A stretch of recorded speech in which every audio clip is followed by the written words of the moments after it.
we're going to Waffle House. That's all that matters. It smells like a little barbecue in the air, which doesn't make any sense since it's 9:15. Maybe someone was cooking last night. Maybe a little campfire action. Oh, maybe it's a little slow campfire. cooker. Oh, lordy. Overnight. Maybe just over the afternoon. You go to the Masters, you come back, the brisket's still going. Loaded. That's what's going on. Saturday rocks the Masters. Why is that, Dylan? You can feel the consequences in the air, you know? Part of the field's gone. You know, they've repaired so the leaders go at the end. Little by little, the range kind of empties out. And it's the most important tournament in golf, so every little thing that happens has consequence. And we're gonna see someone that we don't expect play their way into contention, and we're gonna see someone that we do expect to play their way out.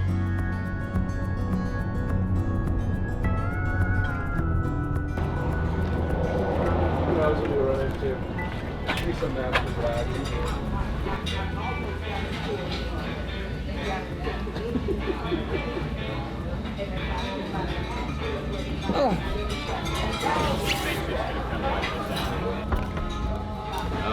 Greg Norman has showed up 3 days in a row. Yeah, is he just gonna be here the whole weekend? Just sharking around, see his fin above the crowds. That Zach Johnson caused a bit of a stir yesterday where he swore. He sure did swear. He swore either in the direction of fans or at the fans. Denied that he was swearing at the fans afterwards. I think maybe he should have just. Do you think he was swearing at Race Creek? He could have been swearing at He did. Race Didn't he Creek. hit a ball into Race Creek? I think he hit it in the woods. That was a triple bogey without a ball in the water. No real conclusion Impressive. on that one, but it seemed like a tough end to a tough day. Our boy Neil Shipley is low AM. Neil Shipley is low AM, and he's the only one that made the cut. And he right? got good vibes by coming to Waffle House. Waffle House. Oh, that means good things for us today. The wind is definitely something I'm curious about. The Mick Ultra flags are waving gently across the street, You know what that is interesting? as is tradition. Is because the last 2 days, guys have literally said, I've never seen a golf course like this. I've never played a golf course in conditions like this. These are guys that have been playing golf for 40 years. And now the wind dies down a little bit. It gets a little bit warmer. The course is just as fiery as like, okay, now you have to score. You were holding on for dear life. Now you actually need to make birdies. We need to see 68. Flipping that mental switch is tricky. I just don't have a full sense of like, today is 68 going to be low score of the day and it's going to jump you 30 spots on the leaderboard, or is it going to be, hey, it's actually kind of gettable today. The wind is laying down. They did soften the greens up. That's the big question. How soft are the greens going to be? I feel like if there's going to be a day for scoring, it's going to be today, right? This is like historically the day where we always see the gettable pins, where guys try to make those big swings on like 13 and 15. I feel like we could see a very low score, and I think we'll see like the leaders kind of come to earth around that like 68, 69, 70 range. Yeah. Oh yeah. Everything's light. Just a steak, scrambled eggs, toast, hash browns. So feeling nice and light on my feet. Ready to walk a lot. You know what I'm excited for that we haven't really talked about yet? Tiger Woods is playing with Tyrrell Hatton today. Tyrrell and Augusta. There's a complaint everywhere. Yeah. He'll probably be on his best behavior Be because of fireworks. Tiger. Honestly.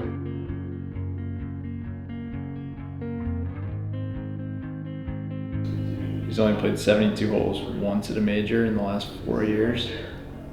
And so it really quickly toggles from like, oh man, nice birdie for Tiger at 5. Like, I wonder if he could top 20, top 10. And then he goes bogey double-double and you're like, hope he can walk 4 rounds.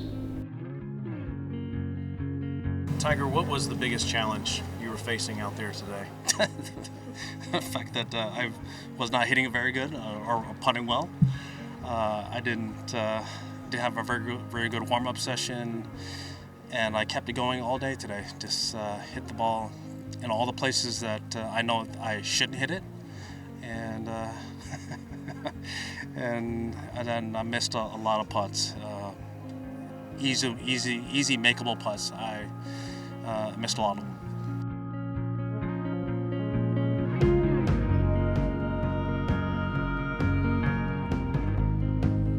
Take your caddies to failing. Yeah, exactly. I'd be dragging him up that last hole. I swear. Just what you want to hear after you're looking at the ball in the tree, and he goes, "You need to drive it better." Thanks, Kessler. I appreciate it. Great words of wisdom. Drive it better.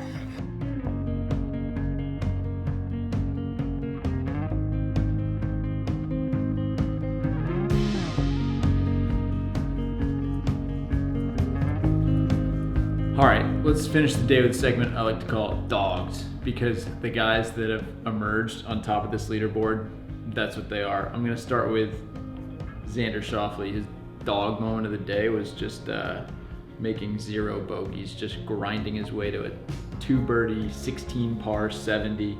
Made a bunch of sweet par saves coming home. He's just lingering on the edge of contention. Jim.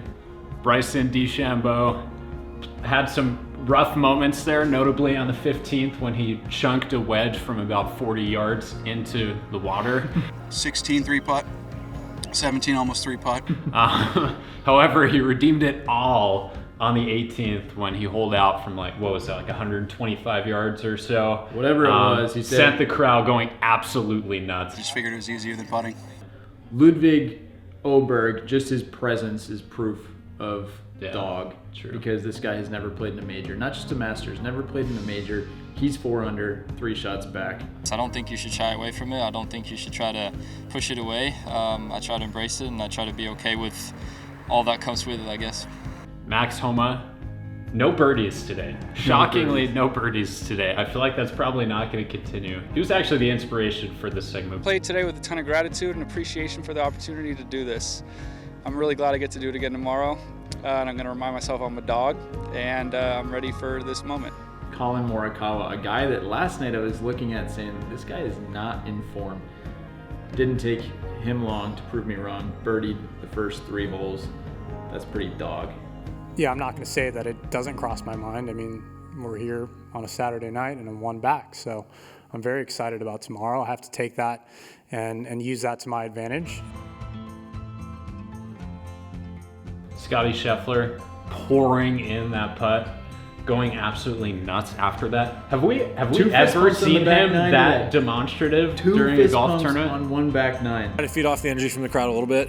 It's nice walking onto these tee boxes and getting a nice ovation. You know, I think number 12 was kind of one of those moments for me today. He enters the 54-hole leader anyway, and the scary part is it feels like he really hasn't had his best step at any point this week. He has not had his best stuff. We were walking up to that tee on 12, and everybody kind of stands up behind the tee and starts cheering me on. It's a really nice feeling to have the crowd behind you, and I try to embrace that as much as possible out there. But the stage is set. We have a serious Sunday coming up. It was so good today. It was so good yesterday. There's just this perfect mix of chaos, brilliance, these moments. Bryson holing out, Scotty making eagle, Max fist pumping that putt in on 18. Collin got up and down on 18. I mean, Augusta is delivering, and then it's just this combination of flushers, grinders, and super mentally strong dogs at the top.